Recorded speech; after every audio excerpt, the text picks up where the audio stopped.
everybody. You were listening to the History Boys. I am Christopher Whedon, and I drank 6 beers last night, and I'm feeling it because I'm getting old. Yeah. I drink. Andrew gave me a 6-pack of beer for feeding his cat, a little Cypress, and I drank it all last night. I thought you meant like he physically handed you a 6-pack of beer, and you're like, "Thanks, man. This means a lot to me." And then he just pulled out a gun and he was like, "Start drinking." You're like, "Look here in front of me." He's like, "Don't stop till they're all gone, and then recycle the cans." He's out of town, so I Take the tabs off and crush them. Yeah. The gun was implied. Yeah. This is Tyler Armentrout, aka Giorgio Van Grelden, and I'm gonna make it a thing. I'm a history boy. I didn't drink 6 beers. I did a bunch of yard work and then watched a bunch of Our Flagman's Death, and then went to bed at a reasonable time last night. It's a good show. People at home watch that show. It's people with kids versus people without kids. That's what that is right there. And I am Jerry Nash, your humble history boy as always. Thank you for listening. And let's see. Last night I played some some EU4 and some I was playing Tiny Tina's Wonderland. Yeah. Wait, you're that new flight simulator game.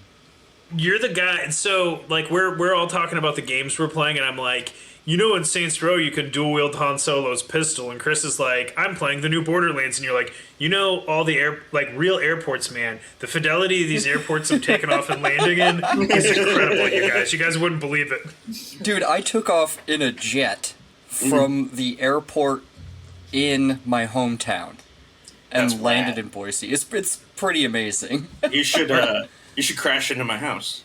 I crashed into everybody's houses. Crashed into all your houses.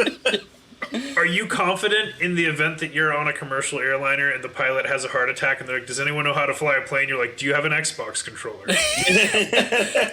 I'm confident enough in how it works that I could be like, all right, now somebody else, like I'll put on the headset, and then somebody else will talk me through the rest of it.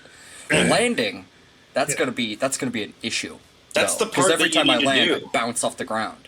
You have the same problem as the 9/11 hijackers. Oh God! But landing's gonna be a problem. Yeah. Sorry, it's been 20 years. I think we're okay. But let's address the long-haired, handsome elephant in the room. Yeah, non-elephant in the room. If anything. Jerry, where's Zach? Zach is on tour. He got a surprise phone call asking him if he wanted to go on tour, and he had to take this one, guys. He had to go because the guy that he's touring with is none other than Gary Newman.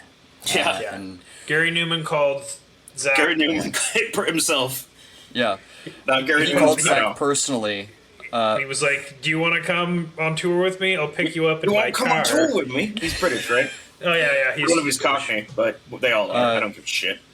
Yeah. So and he's like, "I'll drive you in my car, where we will feel safest of all." And it's just Zach and Gary Newman in a car driving around the country.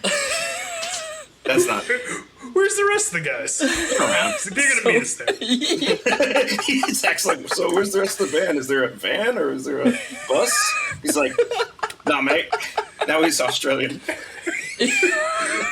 So, is everyone here imagining him driving one of the new Bugs because of the commercial from the late 90s? Yeah, now I am. Okay, cool. Yes. It's Gary Newman, Tony Hale, and Zach, and they're all. Tony Hale's there. It's the back seat. Zach called shotgun. And Tony Hale's mad Zach about called it. shotgun. Actually, I think the Tony Hale commercial had Domo to Mr. Roboto. Same thing. Anyway. Okay. What are we doing today, Jerry? What are we doing? Well, I just want to... It's a great opportunity for Zach. We're all very excited for him touring with Gary Newman. That's incredible. And now we get to say that we actually have Gary Newman quality sound. Yeah. Because he's doing sound for Gary Newman. Does sound for us. Yeah. Yes, not on this episode. But we got Gary Newman's sound guy on our show. No big deal or nothing. One of them. One of the many, I'm sure. Yeah. Well, today we are talking about Rube Goldberg. Y'all know who Rube Goldberg is? He's he's the guy who made up the breakfast machine from Pee-wee's Big Adventure. Yeah. Well, you're not far off. You're not far off. Okay, okay, I got it. He's the guy who made all that shit in Saw, right? All the torture devices. Oh Not far man, off. they should make that movie where it's Rube Goldberg, but he's like Jigsaw or whatever that character's name is. Yeah. Yeah. Yeah. He's killing people in his Rube Goldberg style machines. Yeah. It's like, you don't appreciate life. Yes. He's like, the real Rube Goldberg machine is the world, man. No, Rube Goldberg, he was a cartoonist, he was an engineer and a sculptor, and his name has become synonymous with his Rube Goldberg machines. Well, Yeah. real quick, what is a Rube Goldberg machine? You want to take that one, Tyler? Yeah, if I had to really critically think about it, Yeah. it's a machine where it's pretty much a series of miniature verbs that happen one after another, and Right. everyone that happens triggers the previous one, Right. and the chain sum reaction, almost like a domino effect, creates the end result. One of the Right. one of the best examples of that is famously from the beginning of Pee Wee Herman's Big Adventure. Right, Yeah. yes, It's exactly. the breakfast machine, and it plays that Danny Elfman track that me and Tyler used to play at parties on loop. And upset people. Or the band OK Go. I think they've had Yeah. more than one music video that contained unbroken Rube Goldberg machine shots. Yes. So Yes. The best way I've heard it described is that there are these complex inventions that overcomplicate a simple task that they were made to achieve, right? That makes So it's a sense, yeah. very simple task that they're made to achieve, and it's this whole complicated thing that, once it's set into motion, it does something as innocuous as turn a page. Like, there's a guy on YouTube that made a Rube Goldberg machine that turns pages, and it's delightful. It's wonderful. Yeah. But yeah, it's always something really innocuous like that, right? Mm-hmm. So ladies, anytime you take a man home with you and you take him to bed, you can say, this is going to be a Rube Goldberg machine style scenario, isn't it? Yeah. They don't need us. Yeah. A bunch of extra steps and complications. Yeah. Well, It's- for a long time, if you said, you could actually say that to people. You could say, that's a Rube Goldberg. Because it's actually his name is in the dictionary as an adjective. Oh, The really? only name in the dictionary at all, but it's in there as an adjective. It's anything that means accomplishing by complex means what seemingly could have been done simply. So yes, you're right, Tyler. Yes. That joke. I want my name to be synonymous with an adjective. Like, Yeah. I don't know, crying while drinking in a graphic tee and, like, board shorts. Yeah, Socks. That's a Tyler Armitrout right there. That's Tyler Armstrong. No, it's not you, Tyler Armstrong.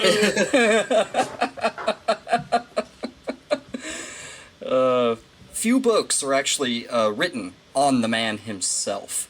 Although Rube Goldberg's granddaughter, fashion designer Jennifer George, she actually released this very beautiful book called The Art of Rube Goldberg that is really, really awesome, and it has, it's all about his art and stuff through it. It's Are pretty we great. sharing any of that on the old Discord for our Patreon pals? Well, the thing is all of those pictures are licensed. They do, all the money stays within their family, the George and Goldberg family. So, Track them down on your own. yeah, you can Google them yourself. I wouldn't want to do it because of the sticky legality of it all. I'm going to stick with, commons, whatever's in the public domain here with what I'm going to share. So there you go. Yeah. Now, Rube Goldberg's father was a man named Max Goldberg. He was a German-Jewish immigrant. He actually arrived in the United States in 1865 when they were moving Abraham Lincoln's body from D.C. to Springfield, Illinois. And he actually followed that procession all the way so he could see the president's body. I like to imagine they made a Rube Goldberg machine in order to move the president's body. Yeah, there's a marble. It's really like, you know, The corpse is just going down like conveyor belts, and then I don't know, one of those grabber arms grabs him and throws him right in. Something startles a bird, and the bird lays an egg, and it cracks into a frying pan. Yep. I feel like that happens in the cartoons. Yeah. You need a bird.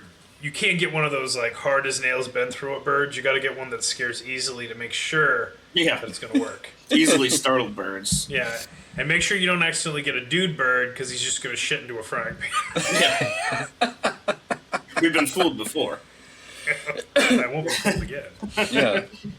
Now, like many Jewish immigrant entrepreneurs of the time, he went out west to California. And changed his last name immediately. You'd be surprised, actually. Out west, you know, things were a little looser, you know, like how we learned in our Wired Earth episodes that you could kind of be anybody out west and start yourself anew, right? I know what you're thinking. His last name was Goldberg when he was famous.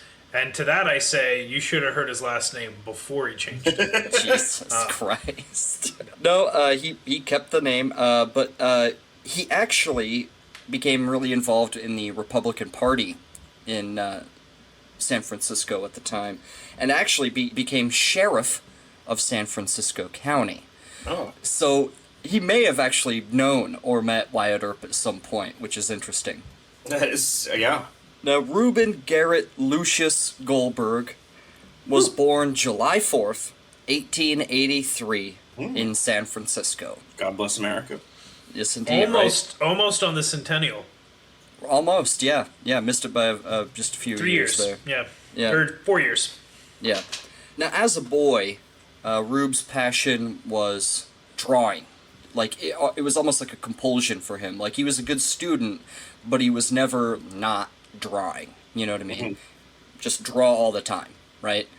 And his father wanted him to be, you know, not an artist, because it's not very lucrative, right, to be an artist. But that's all Rube wanted to be, was an artist. Pretty sure every famous artist and musician and whatever has a dad that was like, nah, you get into accounting.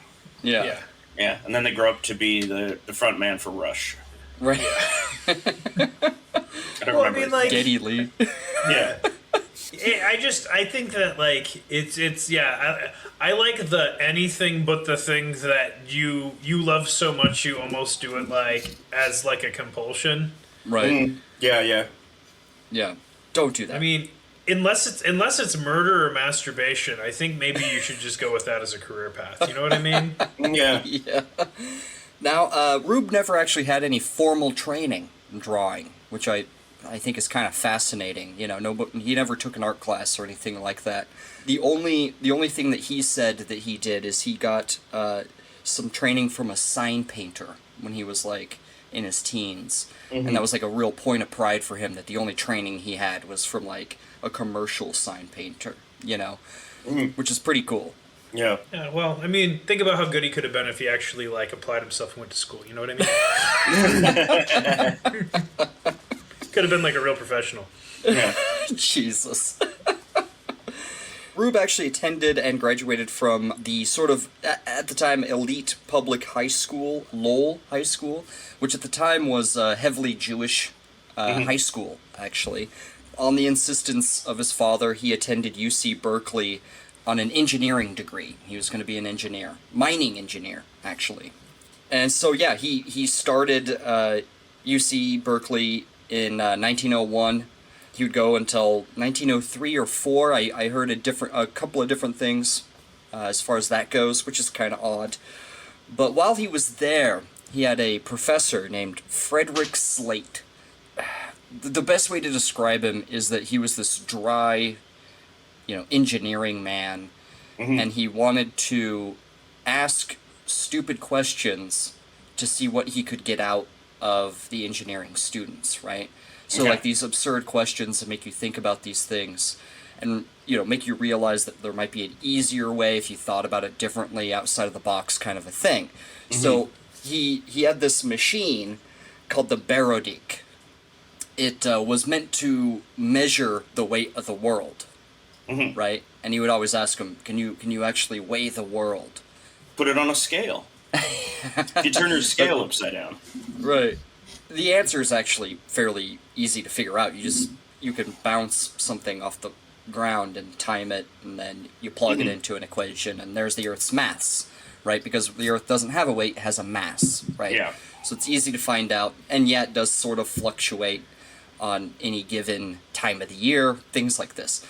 But the point of it is... Don't we all? Like, the holidays. You got Thanksgiving, you got Christmas, you go back-to-back, New Year's, a lot of drinking, a lot of rich food. So, yeah, I can relate to the planet Earth. Yeah.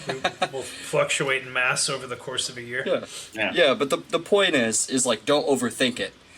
It's actually very simple. Yeah. But he had all these things that, if we could control this and this barometer and all this barometric pressure. It turns out this machine was actually sort of a joke within a joke, which says a lot about Rube's humor, right, going forward in his life, that he appreciated that sort of absurdity, level of absurdity. Well, and plus, learning to be an engineer back then was notoriously easy because people knew less things, so the curriculum was limited based off the knowledge that we had at the time. You pretty much just showed up, and they showed you a ruler, and then you got to go home. That is not true. Almost none of that, ladies and gentlemen. Almost none of that. It's coming from a guy who's never engineered a thing in his life. Try building a coal engine when you've never even heard of coal. Yeah. It's true. But Rube himself sort of played a joke on people going afterwards as he described this machine. He said that it filled a good-sized laboratory, and its principal function was to record the weight of the Earth by a series of pipes and tubes and wires and chemical containers and springs and odd pieces of weird equipment, which made it look like a dumping ground for outmoded dentist furnishings. Sounds awesome. Yeah. Yeah.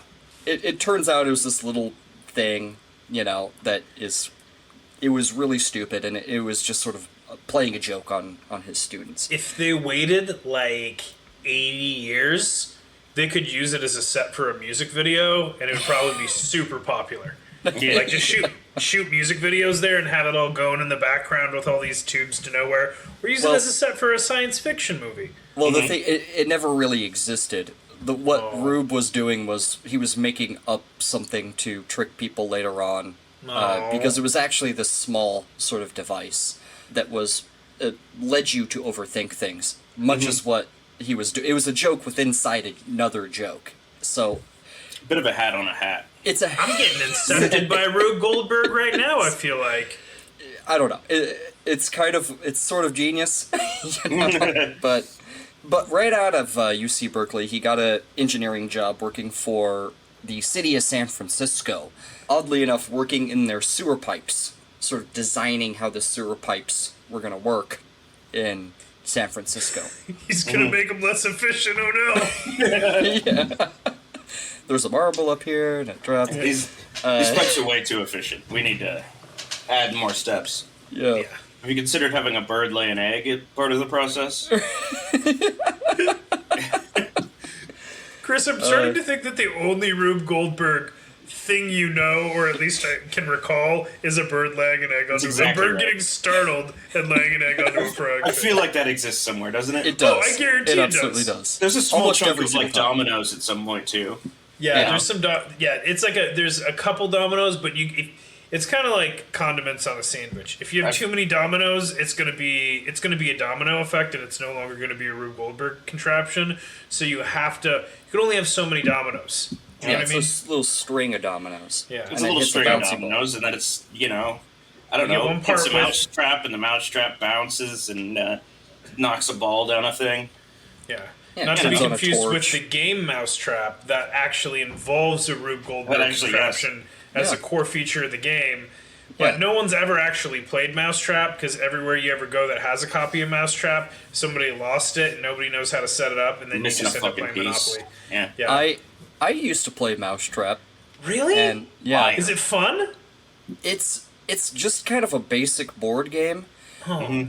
But so you build it get as to a you point go. where you stop actually playing the board game, and you just set it up to see if you can nail the actual Rube Goldberg machine, because, like, there's a point where, like, there's a ball that hits this rod, and it makes, like, the swimmer jump into the pool. That's the part and then I it makes remember, the is the guy who's doing this, and then it hits and he goes, whoa, into the bucket. Yeah. And that's really hard to pull off. It's hard to pull off the net coming down and getting the mice, right? I feel like I've never actually played the game. If I did as a kid, it was just building the machine. They're just like, put the machine together.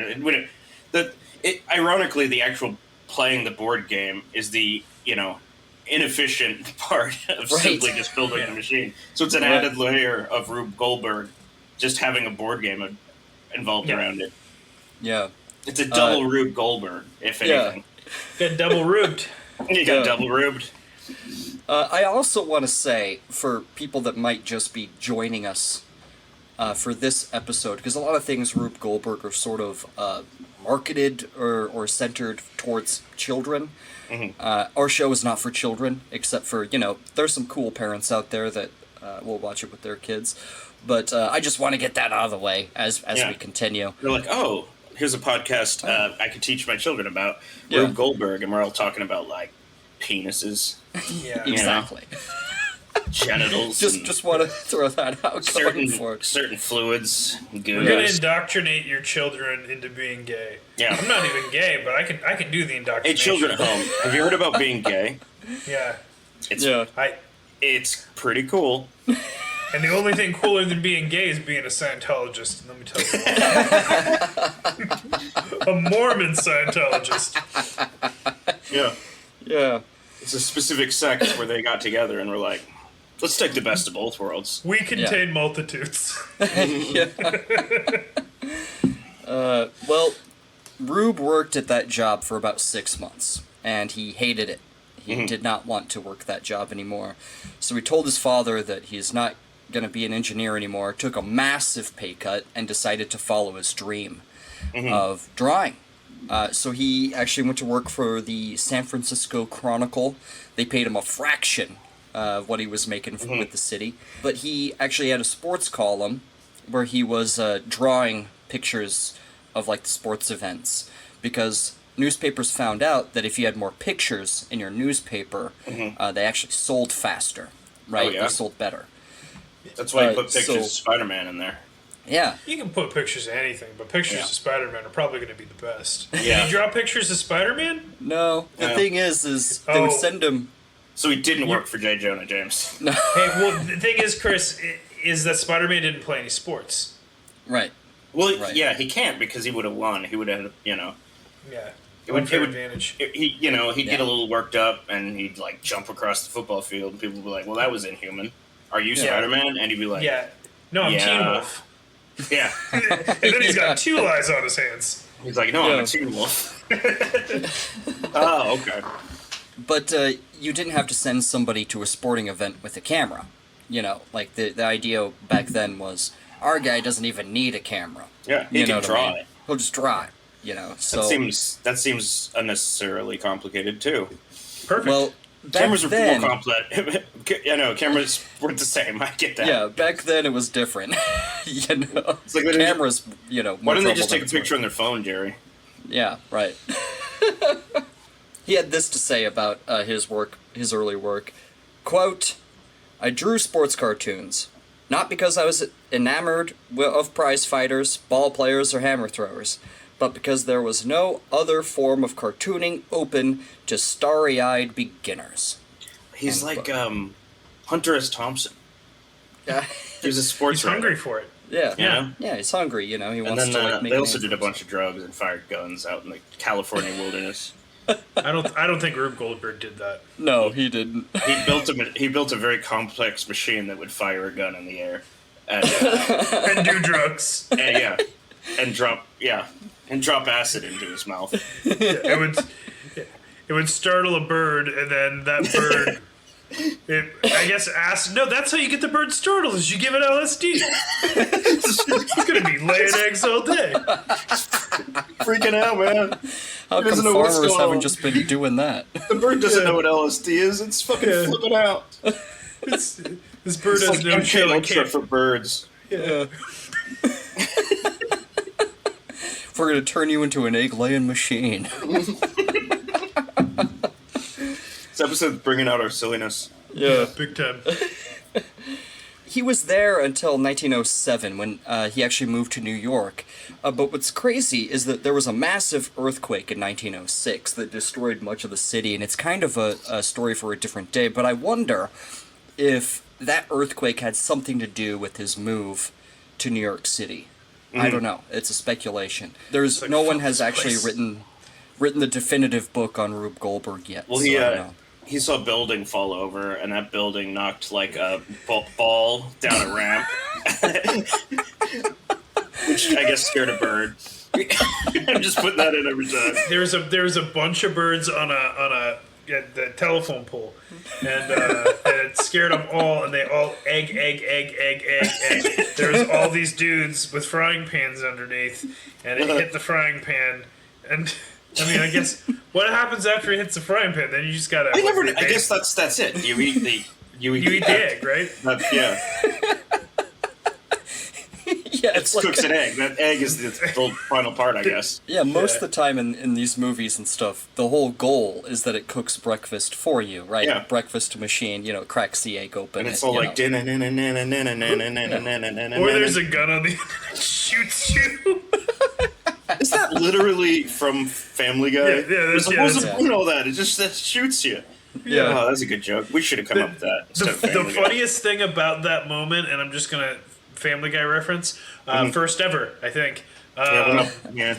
But the funniest thing about it is when he sits down at the machine, he like puts the napkin into his shirt and has a fork and a knife in his hands, like he's really excited about whatever meals. Isn't there a gun pointing at him the whole time? It was just. Well, That's pretty funny. that honestly might be a reference to Charlie Chaplin's feeding machine. Oh yeah. Which was, made a long time ago, where Charlie Chaplin sits at this machine and he does the thing where he tucks in the bib, and like this absurd machine comes over and feeds him. And honestly, you can go see that on YouTube. There's a part where they put the corn in front of his face, and this thing spins, and he puts his teeth on the corn cob, and like it cuts up the corn cob, and it's like that looks horrifically painful. So actually, I really recently saw a thing on Reddit where it was a guy. It was on the internet. He made it's like a conveyor belt, but it was a Rube Goldberg machine that made him made him a 5-course meal, and it blows a salad in his mouth, and like it goes down like all the 5 different things. It's effectively a Rube Goldberg machine. Yeah. That was pretty good, and it would like wipe his mouth. Yeah, the mouth wiper. Between They courses, have that in the Charlie Chaplin. And I think the newspaper comes over the end and it flips the page for him. It's really funny. It's yeah. And that's I don't sort know.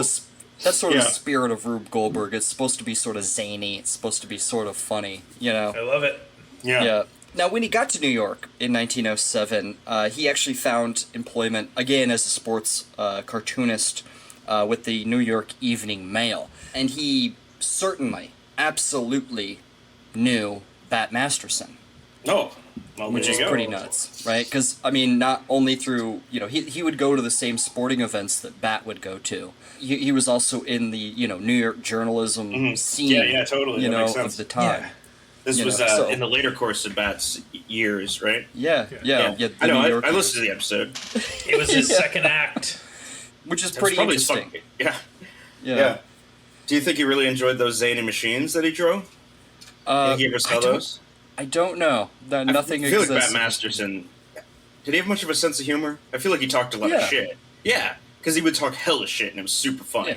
Yeah, Bat probably had a good sense of humor. I think I compared him to Hunter S. Thompson, too. They're all Chris knows one author. Well, if you write for, if you write, articles, kind of, what I'm trying to say. Yeah.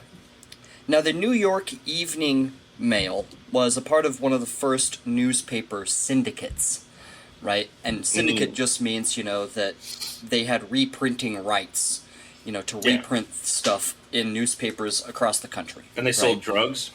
Well, so you'd have nationwide syndication, Yeah. One of the first times they ever did that. I mean, syndicated television, I always assumed, was a front for selling drugs, right? Watch all those old episodes of Seinfeld? Yeah, well, the entertainment industry is a big front, right? Yeah. Everything. Well, there's no real money being made anywhere. It's all drugs. Well, everyone knows that Hollywood is a syndicate, but it's just not a drug syndicate. It's a human trafficking syndicate. Yeah, right. Goes all the way to the top. They're they're harvesting adrenochrome for the elites. Yeah. In a pizza place, right? Speaking of Hunter S. Thompson, Two guys, a girl, and a pizza place full of children in the basement, and we're harvesting their adrenochrome. I believe was the original name of the show, and they thought it was a little bit long. Yeah, so when that was the only problem. They're like, can we change the harvesting part to just having Ryan Reynolds go? Because Ryan Reynolds was in that show. Yeah. That was one of his first things. And Nathan Fillion. Yeah. Mm-hmm. He wasn't one of the two guys, but he was dating the girl. Yeah. Nathan and harvesting adrenochrome. He was the one harvesting the adrenochrome. In the basement. But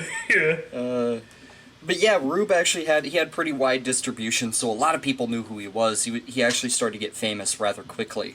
He was a shorter man. He was sort of serious in nature, but he had kind of a wry sense of humor that was sort of underneath his outward He had a very dry sense of humor. Yes, very dry. Yeah. He always wore bow ties. Oh, and, of course he did. He always had a cigar. Yeah. Oh. You know? This is like the guy that I imagine Rube Goldberg being. Oh, yeah. Yeah. Yeah, you see a picture of him and it's like, yep. There he is. Yeah. I was like, I've never heard that he wore a bow tie before, but I think I probably pictured him wearing a bow tie. Yeah.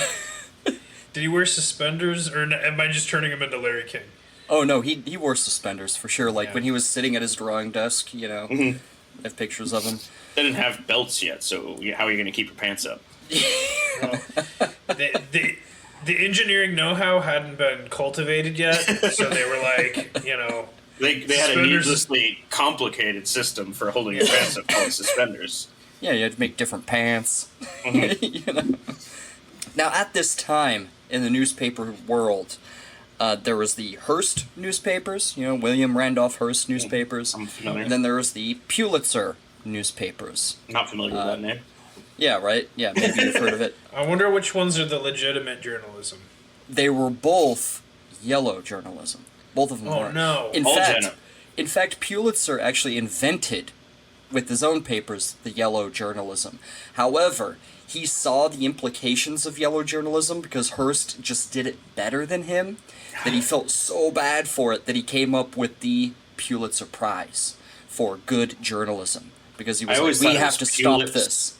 I thought it was Pulitzer Surprise. That's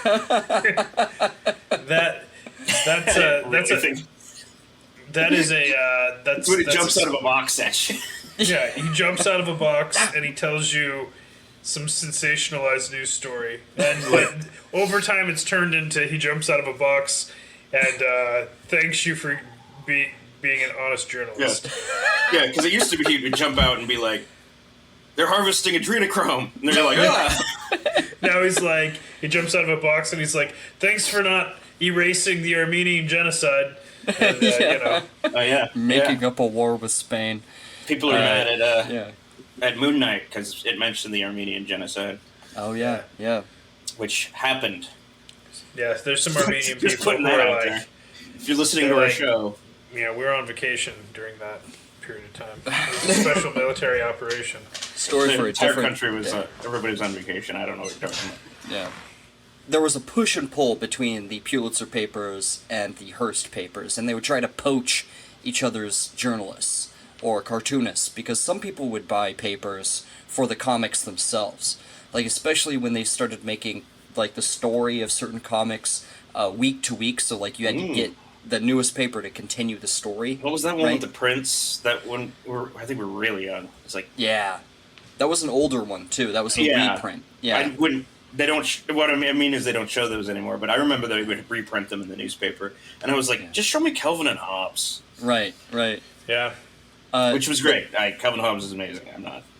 But they would give... Newspapers were much bigger back then, and they'd give much more space to comics and stuff back in the day, because that's why people bought papers back in the day for a lot of reasons. People were just nerdier back then. They were like, give me more comics, give me more... Did they... Give me more Doonesbury. Superman. Yeah, give me Doonesbury, give me Marmaduke. there's what is his name? Schultz's characters, the Penis Gang. Peanuts. Yeah, The penis gang. Wait, they're called Schultz- the Peanuts? Oh Schultz man, I and got the some Peanuts. apologies I gotta send out right away. I thought it was Schultz and the penis gang. Is that what that is? Arthur Brisbane, who will pop up in another story when we do like Hearst and all these stories. But Arthur Brisbane, he had actually offered Rube Goldberg $2,600 per year, which is a lot of money, more than he was making, in 1911 to move him over to the Hearst papers. But instead, the paper he was working for matched the offer. The New York Evening Mail matched the offer, and then the Hearst papers actually raised it in 1915 to $50,000 a year. This shows how popular Rube Goldberg was. That was at the because time. all of his cartoons about the Mexican Revolution. Yeah, right? It was just that time. Yeah. It would be, yeah. But yeah, they just kept matching it because he was one of the most popular comic book artists of his day. I could not name another comic book artist from that time period. There's a lot. I There's know. Little Nemo in what is it? Little who did Nemo that? in Dreamland? Slumberland. Yeah, Slumberland. yeah. It was an NES game and then a movie, but Yeah. I think the movie was in production for a really long time. Little And, Nemo. That was a big one back in the day. And just to contextualize, and I know that we always like to do this with adjusted for inflation and old timey money, but that 1911 salary of $2,600 a year would have equated to $78,000 to be a newspaper Right. cartoonist, Right. which is pretty Amazing. preposterous. I mean, Yeah. That's good money. get your bag, but like no one. That's why you get into merchandising. So that's like he stayed with these papers and he played his cards right, and he made actually pretty good money doing what he was doing by not being sort of a turncoat, which is kind of cool. Now, meanwhile, Rube married his wife, and this is gonna be a tough one for you to not make fun of, guys. You can cut this part. You always what I feel like the zany, like the really fucked up names were like, oh yeah. Okay, Irma Seaman. I You was guys, expecting they're- like Gail Flapjack or something You like guys. that. You set it up so funny. I know. You're like, I know. guys, You're like I know. You Irma. guys- It's like you look. It's like I feel like you're like Irma, and then you like look down and you're like Seaman. I've known people with the name Seaman. It's not that Is unusual. it SIEMEN No. like the? No, it's SEMEN. No, it's SEEMAN. Okay. Seaman. See, man. Yeah. You Yeah. just gotta see, man. Yeah, just see, man. They got married on October 17th, 1916, Mm. in New York City. They had two children, two sons, Thomas and George, were their two sons. Didn't really go outside the box in that one. Yeah, right. No one did back in the day. Yeah. Yeah. But meanwhile, Rube is just getting bigger and bigger. He has a few hits. His hits are Boob McNutt. That's one of his first hits. Because back Solid. then, boob meant sort of doofus, Dum. dum-dum, Yeah. So Boob McNutt, Mike and Ike, they look alike. Yeah, they do. Some people said that this was the name for the candy, but there's really no way to confirm that. No one's actually come out and said that the name of the candies, Mike and Ike's, are based off of Mike and Ike. They look alike. Which is Lost funny it. that no one's came out to say that because also Mike and Ike still haven't come out, but we all know what's up with those two candies. No, they're just two really. Mike and Ike are just really good friends. They're They roommates. were brothers. They're roommates. They were brothers. Okay, No, well, different Mike and Ike. that's than probably they why use. they look alike. Yeah. He also had one called Lollapalooza, which he popularized sort of that term, Yeah, Smashing Lollapalooza. Pumpkins was there. Yeah. Yeah. Yeah, Jane's Addiction really took hold of that. Frampton. Yeah. But his biggest hit, it was just a thought on a theme, right? And it was just called Foolish Questions. And every week it would be a one-panel cartoon where somebody was asking somebody a question where they were clearly doing that one thing, you know, and they would say something, you know, they'd be like, no, I'm doing, you know, it would be very sarcastic. They'd be like, no, I'm doing this instead. So here's actually a couple of examples. It's way, here's your sign. Yeah, these are 1909. There's two guys sitting on a park bench, and one of them has a long cigar. And he's asking the other guy, who's covering his face up from the cigar, he says, does my cigar bother you? And the guy says, certainly not, old chap. Even as a child, I was fond of the odor of burnt rubber. Nice, got him. Got him. Yeah, you got him. Or here's one that's very indicative of the time, very funny to people back in the day. There is a man that is very clearly beating his wife, and it says, "Beating your wife, Hank?" And the guy says, "No, you turnip. I'm trying to spear a whale in a suitcase." Yeah. Which I do not understand. Time has sort of, it's lost on us. I like calling him a turnip. You turnip Called piece him a turnip. of shit. Yeah, like, You what turnip the fuck. I went a little extreme with it. Added my own flavor, if you will. Add a little passion to that one. Yeah. You turnip-shaped, vile piece of shit. You do things. So I'm a horrible person.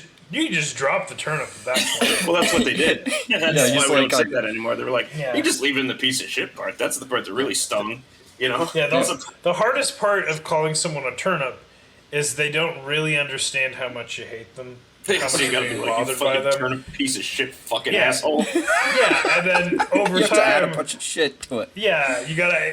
And although Rube Goldberg liked the fact that you had to add a bunch of extra steps onto it, over time it was kind of gilding the lily, a hat on a hat. And so, we just got rid of the turnip part and left the rest. Yeah. Well, that's how it was sort of received when it came out in one of the first comic book collections. It was a collection of all of them, right? Yeah. I had those for Calvin and Hobbes. Yeah, and there was a couple of critics that were like, this sort of works as like a daily thing, week-to-week thing, but being like assaulted by all of them all at once, you know what I mean? It kind of gets... You realize how many comics he made about beating his wife, and you were like, Right? It's like, this is kind of fucked up. Yes. I'm not saying he did. I'm not saying he did. I'm not saying he did either, but I am saying he made a lot of comics about it, and Yeah. We'll let the listeners decide. And that's not, it's very indicative of the time, right? Showing this was funny to them back then. Yeah. Showing racial stereotypes was also funny back in the day. That's just something that happens in these early days of sort of cartoons and stuff. People can't make jokes anymore, Everybody's so offended. Yeah. Well, no, it's kind of it's kind of a story for a different day, but like a lot of it, is kind of based off of, the old like vaudeville or minstrel shows yes, and vaudeville, But why they wear the white clothes, things like that. Back then, comedy wasn't as sophisticated because people didn't know as much about comedy. They didn't know about the differences between LA and New York. McDonald's breakfast wasn't even a thing yet, Yeah. How would we know the differences between a black man dialing a telephone and a white man dialing a telephone if we didn't let black people use telephones yet? Yeah. I think that's what... Those are the questions I want to posit for you. Was that Al Jolson's whole thing? Yeah. No. Yeah, Al Jolson was way on the... telephone. He's like, here's the differences deal. between Yeah. Do you think that guy hacky comedy? If that guy saw his legacy now, he'd be like, man, that is embarrassing. Yeah. Because he was just like a comedian, and the day people were like, oh no, this is acceptable, blackface, and now we're like, that was completely unacceptable. It was the apex of shitty racist bullshit. Mm-hmm. Well, the thing is people knew it was racist then too. Oh, they just like liked that. it. That's sort of something that we kind of forget. Is that was it accepted? Yes. Did people think it was racist then? Well, yes. Yeah. Back in the day, you'd be like, I think this is racist. They're like, oh yeah, right? Yeah, but we don't care. Absolutely. Like that's something that we miss. The racism is my favorite part about it. Is what they would say at the time. Yes, We're gonna exactly. isolate that comment. Yeah. They're like Al Jolson's bit about like this is how a black man gets lynched and this is how a white man gets lynched, and it's just him being like, man, this bill is out of control. They're really taking me to the cleaners. And that's how he opened. That wasn't even his closer. Yeah. Probably cut that joke. I don't know. It's not working. I don't know. We'll see how it lands. Now, he actually made 7 little cartoon films for newsreels as well back in the day. He made one in 1916, or actually all these are from 1916, for the whole year of 1916, starting in the summer, and they kind of ran through the summer, through May and July, right? So there was The Boob Weekly, Okay. right? Good. Was that one? Different kind of magazine now. Yes. God, imagine if you could only see a boob in print once a week. Yeah. Ugh. You're like, Do you want I'm saving a Bibles? whole month's worth and masturbating 4 times in a day. There's also a picture of one boob, which is one breast. So you gotta put 2 of them together and you pretend like you're looking at a lake. Eroticism's come so far. You gotta collect them all. Jesus. It's like Pokemon. There was Leap Year, The Fatal Pie, From Kitchen Mechanic to Movie Star, The Nutty News, Yeah. Home Sweet Home, and Losing Weight. Oh, yeah. Okay. Were these, and they were all sounds these helpful. nutty. where were these shown? These are new. They were before newsreels. So when you went to the movies, they'd play a cartoon first, right? This is where like Disney found their fame because people would go to the movies just to see the Disney movie or Disney short and didn't care about the movie. Were these animated or were they just kind of? They were animated, and they would have like Rube sometimes would be in them, and like do the old like dry inkwell thing. I had to have been pretty rudimentary animation at that point, right? Yes, absolutely. Absolutely it was. And Rube Goldberg actually wrote the first feature film of a pre-Curly Howard version of the Three Stooges called Soup to Nuts. He wrote that movie. Yeah. But he wrote it. He's actually in it. He has a cameo in it. Yeah. Is this with what's the other, not Curly, the other Three Stooge, the one before Curly? Shep. Shep. Yeah. Shep. Yeah. Shep. Is it with a P? Is it Shep, like short for shepherd, or is it Shemp, Shepherd. like John short Shepherd. for Ooh, Shemperd? is it Shemp? I think it might be Shep. Yeah, It's short Shemp. for Shemperd. Shemperd. Shepard? John Shemperd. Yeah. Mass Effect. Shemperd Jackson Howard. Yeah, Shemp. Junior. Shemp Howard. That's a name I just made up. Yeah, that's good. Rube Goldberg created for a new cartoon series that appeared exclusively in Collier's Weekly magazine. It was called The Inventions of Professor Lucifer Gorgonzola Butts. AK. Butts. Yeah. That's a good name. Yeah. Lucifer. People say maybe Especially. that came from his name, Lucifer, Lucius, G, Gorgonzola, G, came from his name. And AK, we don't actually know what AK stands for. Some people say it means all-knowing. Okay. But it was supposed to be like his alter ego, right? Ah. And sort of based off of those professors at UC Berkeley, right? And overthinking sort of certain situations. Now, it ran about every other week from January 26, 1929 to December 26, 1931. It's actually not that long. This is what Rube Goldberg is known for. And actually, there's like 60, I think, comics of Dr. Butts, know. This is I took a history of animation class in college, and this is the time period that Steamboat Willie came out. Yeah. You know? Yeah. So it was, exactly what you're talking about. That was shown. Those were shown before movies. Yeah, you know? yeah, newsreels and things like that. Yeah. And the second one after that has Mickey Mouse like drinking and smoking and stuff. Oh yeah, Pretty rad. in blackface. I think Isn't that actually why he had white gloves? Wasn't that kind of related to that somehow? Yeah, it's from the minstrel shows. It's also the reason why Sonic the Hedgehog has white gloves. Yeah. Yeah. It's all holdover. And then those early Sonic games where he was in blackface. Yeah. Yeah. Well, you ever notice in those old cartoons too when they get like blown up and they have blackface? Even their hair is turned that way. It's still sort of a holdover and continues. That's pretty fucking. That's dark. Yeah, it is. It is. That's dark. Yeah. Every time I'm holding an explosive and it goes off in my face, my first thought is, I hope this doesn't make me look racist. Get me to a hospital. Yeah. Just get me to a hospital is number 2. Yeah. After a bomb has exploded in your face. Yeah. It hasn't completely disintegrated your body. No. I have no teeth and skin left, but I don't look like I'm doing blackface, right? Okay. I'm going to consider that it's a wash. I'm breaking even. Yeah. You look like Harvey Dent, though. Except it's your whole face. Yeah. They call you whole face if you're a Batman villain. Or no face.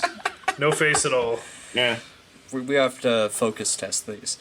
But yeah, he only used the character sort of sporadically after that. It's crazy that he's famous for, the inventions of Professor Lucifer G. Butts, even though he drew an estimated 50,000 cartoons in his life. That these ones here and there are what he's really famous for. And yeah, that's where you get these, the hat tipping machine. The thing that it helps you. It helps to remind you to mail your wife's letter. Or the mouth wiping thing. All these ridiculous things. And yeah, it's always dependent on like a monkey on a trapeze, or a bird, like a chicken laying an egg or something. Yeah, you're gonna eat that egg. Like, how can a machine possibly work if it's reliant on like these sort of crazy factors? But if you eat that egg, that doesn't necessarily mean that you're gonna trip, right? No, I think it dissolves into the brain, into the mind. Of the bird. Well, he goes on his journey. Yeah. Go back to the LSD thing. Man. Yeah. Audience. The hardest part about building a Rube Goldberg machine is finding LSD in this town. Yeah. And his machines would still pop up in other things, in other stories, but not Lucifer G. Butts. He continued to write from 1938 to 1941, where he drew 2 weekly strips for the Register and Tribune Syndicate, just a different syndicate. They were Brad and Dad and Sideshow. They're sort of lesser known in his body of work, but that's what he did until these all sort of still had the machines in them, right? Yeah. Well, I mean, you can't once the machines put you at the height of your creative powers, you can't get rid of the machines. Yeah. Machines are what you're known for, Yeah, that's your thing. Yeah. Yeah. Now, in 1938, he actually did work as an editorial cartoonist for the old rag, the New York Sun. Yeah, there you go. One of my favorites. Yeah. Still around today. Horrible. It's different. It's a different form today. It was a rag then. A lot of papers were rags, but I think especially that one. I think. But in 1948, he actually won the Pulitzer Prize for editorial cartooning. Because he would draw, for these editorials, he would draw political cartoons, right? There would always be like one picture. It would sort of sum up the whole thing just by looking at it, right? So the one he won the Pulitzer Prize for was called Peace Today. And it was a ledge that said peace, and then like an ocean right below. And there was a shell on it, like a bomb shell, teetering over the edge. And it was like nuclear weapons. You know? God. So it's like teetering on the edge of peace and war, assured destruction and stuff like that. That's deep. That's not funny. Yeah. Was there a convoluted machine that ended up with, a nuclear war? It's a metaphor for the Cold War, Yeah. It's the complicated... it's called capitalism, Chris. Yeah. That's... the complicated Rube Goldberg machine that is capitalism. Yeah, the stock that's market. what's causing the war. Yeah. Oh yeah, or the stock market. Yeah. He drew a lot of those political cartoons. I definitely don't agree with all of them. I don't agree with all of them, but he had a few standouts. He had two guys walking in a desert, and one was labeled Jews, and the other was labeled Arabs. And they're walking through the desert on parallel paths, just sort of never meeting into the horizon. Is that an Israel-Palestine comic? Yeah. Okay. Yeah, absolutely. That there just wouldn't be any sort of reconciliation. That What they're all time going period was towards this? I know the you same said it, but this is like post World War II. World War II at this point. Yeah. Yeah, I guess so. Yeah, nuclear war, of course. And Yeah. Israel-Palestine. Yeah, He had one of a bear that was labeled Russia, yeah. and he was wearing an overcoat, and he had a bunch of pockets on the overcoat of all of the Warsaw Pact states. So Romania, Poland. Belarus, all those in the pockets, right, of this bear. Yeah. Yeah, those were his political cartoons. Anyway, he moved to the New York Journal American in 1949 and worked there until his retirement in 1963. That's a long career. Yeah. When he retired in the 1960s, he became a sculptor and started making these, they called them Goldberg-esque sculptures of people. He actually had a famous one that was of Robert F. Kennedy. It's one of his most famous ones. So he was also known for that. Now, because Rube Goldberg's political cartooning created a stir during the Cold War era of... Uh-oh. What? Oh, no, I'm saying uh-oh because you're like, because of his cartoons making a stir during the Cold... I'm like, he's going to be labeled a communist, isn't he? No. They just found out he was Jewish. And there was a lot of anti-Semitism after the World War was over. Something we kind of gloss over in our history is that, after the war, it's not like anti-Semitism went away. It was rampant still here in the United States with lots of Nazi sympathizers. And before that, Hitler didn't invent anti-Semitism. No, he did not. What he did is he was worried about his college-age children, Thomas and George. So he goes, guys, I just want you to change your name because I'm getting threats, death threats for some of these political cartoons. I want you to change your name to something less Jewish. Honestly, this family had a great sense of humor because Thomas, in honor of his brother George, changed his surname to George. Thomas George. And so his brother was like, was he George in honor Thomas? of my brother taking my first name as a surname, I will also take that name. So his name was George. George. He's like, Pretty great. That's like, Mario I will honor Luigi my brother Mario. by taking his surname, and I will Yeah. also be George. That's Yeah. great. It's pretty fantastic, right? I like this Oh, guy. no. I like all these guys. They're great. Yeah. Now, George was actually Jennifer George's father, right? The woman that put out the book on Rube Goldberg. Oh, That was okay. her father, right? And George was actually a Broadway and film producer in his life, and Oh, really? Thomas was actually a painter. So the arts and stuff really runs in their family. Did for sure. George during this? I mean, this would have been, what time period would this be? Oh, this is the late 40s, early 50s. Oh, okay. Yeah. I was thinking this was after Rube Goldberg's retirement, which you said was No. in the 1960s. So it was kind of in that. Yeah, I get it. In that time period. Yeah. I Sorry, kind just of trying to follow along. Yeah, I went back a little bit. During his retirement, though, Rube he still drew, and they were published and stuff, because everyone back then looked up to Rube Goldberg. Everyone wanted to be like him. He was famous.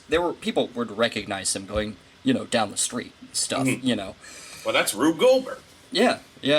He has one that he drew in 1967, and it had a family sitting on their couch with a giant TV in front of them, and they're all looking at the TV and no one was talking to each other. Oh, yeah.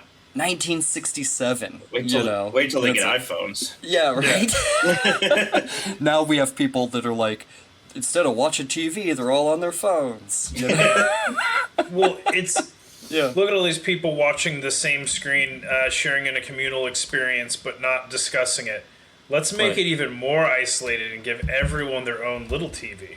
Well, it's funny because like you see those old things where it's like everybody's on the subway reading a newspaper, and it's like, look at these people; they're not even interacting anymore. You know, Right. nothing fucking Ever changes. since the invention of that newspaper.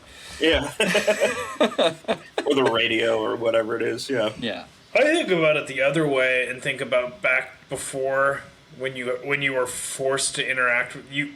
If you left your house, you were interacting with people from the moment you stepped off the curb to the moment you got back inside. That sounds fucking awful. yeah. Yeah. Get these Let me be people able some to- goddamn iPhones. Get them out of my face. Yeah. Distract them. Yeah, I don't want to talk to them. Have them talking about Will Smith all day. It's like, have you seen the new Will Smith meme? And I'm like, yes. Yes, I've seen all of them. I can't escape it. Yeah. Well, my mother's also- been dead since 2018, and she saw the meme. God damn it. Now, also in 1967, there had been an award created for cartoonists, outstanding cartoonists, from actually the National Cartoonist Society. And when they gave it to Rube Goldberg in 1967, they realized that they all kind of wanted to be Rube Goldberg, and Rube Goldberg sort of exemplified this award. So after then, they renamed the award the Reuben, and they still give it out every year for cartoonists. Okay. Is there any recent Reuben winners that are like of note? Oh yeah, here's a few that you may have heard of. There's Charles Schulz from Peanuts. The penis guy. Right? Yeah. This guy. Ernie Bushmiller. You know who that was, right? Who's that? Nancy, the Nancy comics. Or wait, no, that's Kathy. No, Kathy. that's a different one. He also won the Reuben. There was Bill Watterson. Y'all know who Bill Watterson. Oh was, yeah, right? yeah. Ren and Stimpy. Calvin and Hobbes. Calvin and Hobbes. That's yes. John Krzyzewski or whatever, and he's a monster. Yeah, real piece of shit. He should be in jail, but I don't think there's enough people to. Jim Davis won the Reuben. The Garfield. guy, that serial killer who made Garfield. Yeah. No. He's like, that's a specific reference to I Think You Should Leave, Yeah. which is great. That's a great sketch. Yeah. There Or was she's like, Gary Larson won the Reuben. Oh, I love Gary. You know, he lives in the San Juan Islands now. Yeah. Yeah. Apparently, he's a bit of a shut-in, and I think people go up there to be that. Though. Yeah. What's up with cartoonists and being shut-ins in their later years? Oh, Bill Watterson, like, Yeah. I think people don't he's even like, know. if you bring up like Calvin and Hobbes around me, I'll fucking kill you. I think people don't even like know where that guy lives. Like, Yeah. he's that very much. Like, reclusive. I'm sure And people know where also, he lives, but- one of the History Boys' favorites to reference, Matt Groening. Oh, of course. Yes. Yes, of The Simpsons, of course. But pretty much any cartoon you can think of that you grew up with, they have won at least one Reuben. Calvin and Gilbert, Hobbes. Kathy, all that stuff. Like, Calvin and Hobbes, like, I think formed who I am as a person. Yeah. You know? He won twice. A He few won of the those Reuben did. twice. I mean, Simpsons, obviously. Jeez, Yeah. man. Yeah. I was, my mom used to say that she thought Calvin was based on me as a child. And But the I think the it was a lot of award- kids you could say that about. Yeah. If The you It's award shame, funny. it'll- looks like one of Rube Goldberg's like illustration machines. It's pretty cool. Well, that's freaking rad, man, and it's so cool to like, I don't know. I mean, like, you know about the machine, you know about, I mean, and like these things that like as you're telling us his comics that he did and kind of his sense of humor, it seems so familiar, and it's because the artists and creatives that he had such an impact on are all people that had an impact on us. Yeah, So- absolutely, and stuff absolutely. that's incredibly sort of ubiquitous to us now. Rube Goldberg is just present, like omnipresent in our media today. From Back to the Future, the Rube Goldberg machine in the beginning. Yeah. Oh, yeah. To Casper, as we said, Pee-wee's Big Adventure, Edward Scissorhands, Goonies, Gremlins, Home Alone, that OK Go video, and of course the board game Mousetrap. It's all directly from Rube Goldberg. I hope his estate is collecting money. They are. They collect on his art, honestly. No. And which is good. Go get the book and all that stuff. I thought you meant that they like showed up at Robert Zemeckis' house and like broke his legs. No, not in that way. Where's my money? On his Where's actual my money, Zemeckis? art. Nothing that's Where's like my money, evocative of Zemeckis? Rube or Yeah. celebratory of Rube. They just want to keep control of his art, which is completely Yeah. understandable. Yeah. It was that movie, actually, The Big Zemeckis, about them going and trying to get his money, you know? The Rube Goldberg nonprofit that was set up by George has a competition every year for children to build Rube Goldberg machines, right? Oh, that's fun. And it's sort of an unintended positive consequence to get, children into sort of the STEM field, engineering and science sort of field, which is really good. That's a good unintended consequence. Yeah. Because they have those competitions all over the place. They're on Kimmel now. You know what I mean? Yeah, little Timmy, you made a wonderful machine, but now you need to remove all the steps because we need to make it an actual machine and not a joke machine. Well, kids learn, Yeah, how all that things work stuff together works. and stuff like that. Yeah, Yeah, it's a That good makes way to a lot learn, of sense for to me. sure. A lot like how, Rube Goldberg himself learned with the how to measure the Earth sort of The machine. Wayback Machine. Yeah. You could almost call it the first Rube Goldberg machine, something that is sort of nonsensical to prove an outside point. It was a pre-Goldberg machine. There you go. But on December 7th, 1970, Rube Goldberg passed away from cancer at his home in Manhattan. He is actually buried at the Mount Pleasant Cemetery in Hawthorne, Westchester County, New York. And Irma, his wife, would later also pass away in 1990. She's actually buried right next to him there. In 1990? How Yes. old was she? Oh my God, she was hold on. She was born in 1895 and died in 1990. 95. 95. It's one old dame. I like that we need a calculator for that. People at home are probably like, what the fuck? Yeah. Yeah, this is the reason We're I not thought the of fucking math. math boys, okay? Yeah. I'm terrible at math. Me too. So bad. I do need a calculator, and even then, I'm not to be trusted with a calculator. As people You just who make know it me say boobies. You're like, Well, carry the that's- two and perfect. know. Yeah. Well, that is the zany, wholesome story I of enjoyed the that. beloved Rube Goldberg. I needed a wholesome story after, all the tragedy that you fucking shoved down our throats I know. every other week, Jerry. Day in That's not and even day including out. we're not even talking about the show. That's just, he's like, oh man, here's a bunch of things that happened. Yeah, We're like, in what? the news. Yeah. Yeah, that's the title. The news. They uncovered 250 civilian bodies in Ukraine.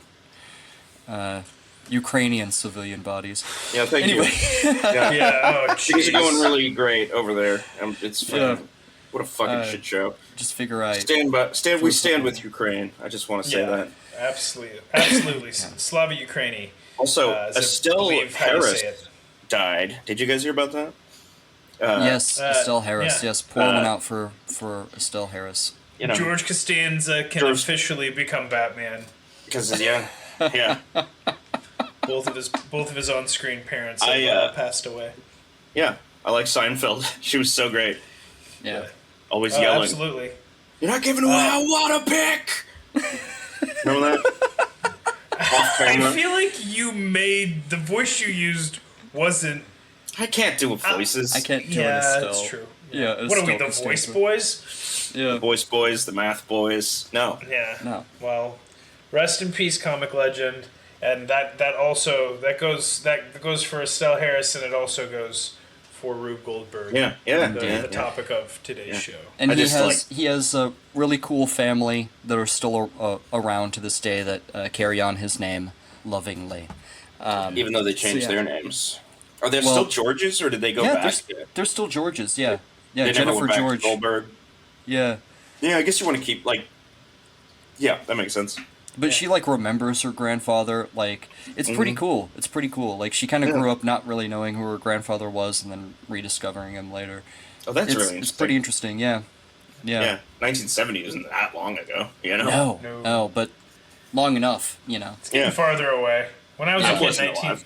1970, the 1970s was like this. It's the way the kids look at the 90s now. Yeah, exactly. Which makes me feel fucking ancient. She's so old. It makes me feel so old. When I was born, most, like, as a kid, you think of the 70s as so long ago. Well, somebody my age. But I was born in 83. So, like, 3 years ago, it was the 70s. It's true. Or 4, I guess. Done. That's the episode? That was a fun one. I liked that one. Yeah. All right, everybody. We are the History Boys, and that is Rube Goldberg. Thank you for listening. I am Christopher Whedon, and I don't know. I'm going to play video games. That's what I'm going to do today. Hell yeah. You know? I'm going to play the new Tiny Tina's Wonderland. It's got Andy Samberg in there. Is that true? Yeah. Okay. Should call it Who I Andy like. Samberg's I think Wonderland. a lot of people don't, because they, you know, fuck them. That's why. Wanda Sykes is in there, which is weird. Yeah. Wanda Sykes is in that game. Is the whole game just an episode of that show Wanda Does It, where she like does a job for a day? Is that a thing she did? I know she had a sitcom. She had a show on Comedy Central where she's like, I'm going to fly a plane. I'm not going to do a voice. I'm going to do a voice. Don't I do knew her a stand-up voice. from back in the day when she did when she was Wanda Sykes Hall. Remember that? Oh, yeah. But I love her on Curb, because every time Larry says something inadvertently racist, like a car goes by and she's like behind it. She's like, there's that running joke that she witnesses him do things that are inadvertent, and she thinks he's so racist. Yeah. It's so funny. She's like, God damn it, Larry. Well, it's like the woman that thinks George is crazy. Yeah. Every time he has like a meltdown or something, she's like there. Yeah. You know? It's so funny. It's like, I'm glad you're Larry picking up, David's George. got 4 jokes. Those are probably That's one of both them. Larry David jokes. Yeah. There's literally a part in Curb where he says something inadvertently racist, and the car, like a car goes by, and she's behind it, like she's fucking, I don't know. Green Goblin or something. Yeah, that kind of thing. James Franco. Yeah. I'm Tyler Armentrout, still pushing. Actually, I'm no longer. I'm never gonna push the Giorgio Van Gelden thing ever again. My new nom de plume is Shemper Jackson Howell Jr. That's good. And Shempert.